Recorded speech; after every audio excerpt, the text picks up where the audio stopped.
welcome back. And of course, every Saturday morning, the segment we all look forward to, it's Dale's Under 18s. Here's Dale Smith. Thank you very much, Dick. Yep, look, another good round of football on the weekend, and some sides, I suppose, slipping a little bit outside the top five now. Belpost Hill is one of them, and Inverleigh kicked 20 goals, 129 to defeat Belpost Hill 3-5-23. Goal kickers out at Inverleigh, Muir was 7, McConaughey 5 and Perrott 4. Better players, Perrott, McConaughey and Muir, the three blokes, just in reverse. Belpost Hill didn't get their names in the paper, so I can't give you their goal kickers or their better players, but I think the game finished just about 15 minutes short out there, and the last quarter was called off. East Geelong, far too good for Thompson, 20 goals, 16, 136 to defeat Thompson 117. Bolton and Bowman for East Geelong got 5, Elliott 3, Nolan and Nairn with 2, Soldani, Dagan and Nairn better players. For Thompson, their sole goal kicker Page. Better players, Randall, Anderson and P. O'Neill. Belmont Lions, possibly not the shock of the year, but they're playing some good footy. 8-9-57, defeated Cryo 7-12-54. Goal kickers, Jarn with 4, and there was 4 obviously individual goal kickers. Better players, Doubledan, O'Connell and Alexander. And for the Cryo side, Taylor and Cullen both with 2. Hastings, Achini and Cullen, their better players. Werribee Centrals, on the winners list, kicked 15 goals, 106 to defeat Geelong West St Joseph 6-2-38. DeCampi with 5, Davis and Camilleri both got 2. Wilson, Harvey and Reid, their better players. Craven, son of the president, yep, there you are, with 2. Better players, Breed, Morrissey, Jimenez and Barber. Out at Bannockburn, well, out at Winchelsea, Bannockburn kicked 27 goals, 8-170 to defeat Winchelsea 2-1-13. Chamberlain 5, Harrop 4, A. Lucas and T. Warple both with 3. Better players there, Harrop, Chamberlain and Warple. And for the Winchelsea side, Hobbs and Jennings. Best players, Hobbs, Dunkley and Altamari. So another interesting round, Dick. As I said, probably not the upset, but just goes to show Belmont Lions playing some good footy.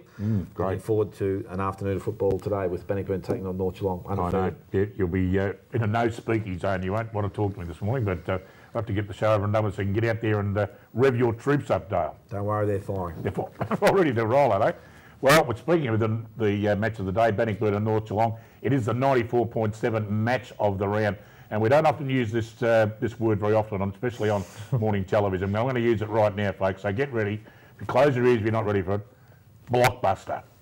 Blockbuster. This is one of the biggest games in local football that you will ever get to see. If you can't get out there, tune in to 94.7 The Pulse. But these guys beside me are going to be sitting in the commentary box, and they're going to be the luckiest blokes in footy because they're going to get to call one of the best games in footy. Cal, I'm going to throw it to you.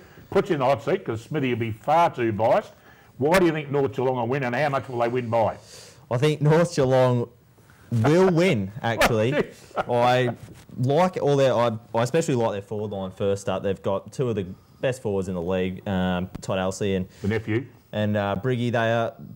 Briggy's kicked 53 goals for the season. He's good overhead. He leads well to the ball, and Elsey's very good one-on-one with his body. They've got good forwards at ground level that are able to kick goals, and I just really like their midfield, and their skills are fantastic, and how they move the ball is probably around the best in the league at the moment. So, look, at this stage, I think North Geelong have the keys to do the job.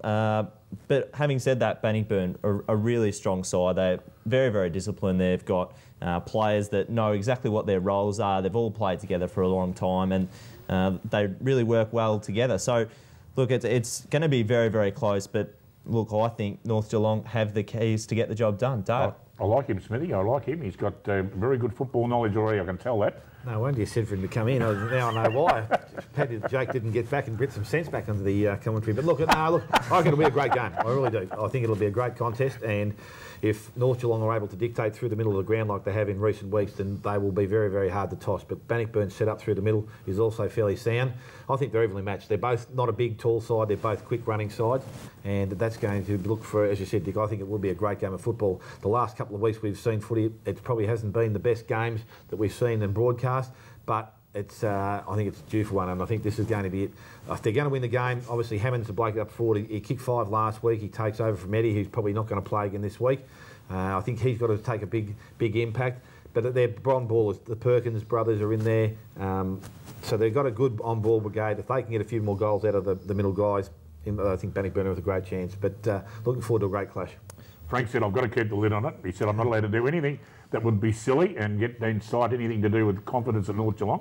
But we are travelling well at the moment. We're kicking a bag of goals every week. No, sorry. They are kicking a bag of goals a week because we must be totally unbiased in this show. Oh, forgot I had that on again. There you go. But no, I reckon the Magpies are going along right at the moment. They have got a good forward combination of guys, and they are kicking a lot of goals. And in football, I always remember Tommy Hapey. I was watching him do a pre-commentary at a Collingwood game. Once I was lucky to get in the rooms, and his exact words were, football's not rocket science. If you kick 6 goals a quarter, you can't lose a game of footy. Well, that's fair call. That's fair enough. In this day and time, and especially in our league, I think anything from 16 plus is a good day's work. Yep. And I think that's pretty important. I suppose the positive for North Geelong is now that Wade Bay has gone across there. He provides that bigger frame. It's going to give Marley Smyth an opportunity to have a spell up forward, and he can be a dangerous forward. So you now only have Elsie and Briggy up there. You can also add Marley Swain to that, providing that the big fella Bay can stand up. Obviously, the loss of Hutchison this week is going to be pretty important. Massive. He was a great ball winner through the middle of the ground, strong. But with Brady Watts, Jared Bryant, you know, I still think you've got a pretty good combination in there, Dick. As I said, I reckon it's going to be a great game. I'd be really disappointed if this is a blowout. I'd be really disappointed, but I just don't think it'll happen because both sides are super fit and playing good football. Fantastic. So don't forget, folks, you can't get out there, listen to 94.7 The Pulse from 1:30 this afternoon for a blow-by-blow description of what we call a blockbuster in local footy. We're running a little bit out of time. As you can see, for this session anyway, for this segment, as you can see behind us, folks, we have a magnificent new innovation now. We have the massive screen at the back where you'll probably see some fantastic football highlights of the Inverleigh Bellpost Hill game. And was it cold out there last week, Dale? It was cold, but look, the ladies fed us well, so I was pretty happy. I heard that you might have absolutely disgraced yourself on a screen. No, I did not disgrace myself. No, I did not disgrace myself. The ladies brought me up and we were talking about the food that goes around the leagues, and they brought us up a sample before the game and dropped us off a sponge at 3 after the game. So it was magnificent. One thing, Kelly, would you hop into the sausage rolls at half time? Doesn't look like you do, but do you? Oh, yes, I do. Don't you worry. That's what we look forward to most weeks. You wouldn't get near it with Smitty, though, because he doesn't wear it off, mate, because he's supposed to be a boundary rider. He sits behind us in the box all day. So that's right. It's getting a bit cold for the lad now. He's got to toughen up.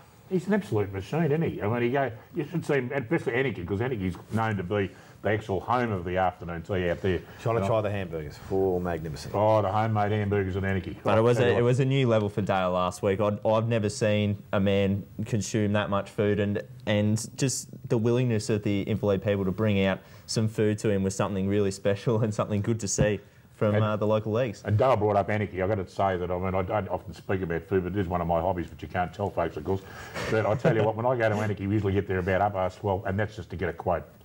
I go up and I get a bit of a quote. They have the homemade sausage, homemade hamburgers.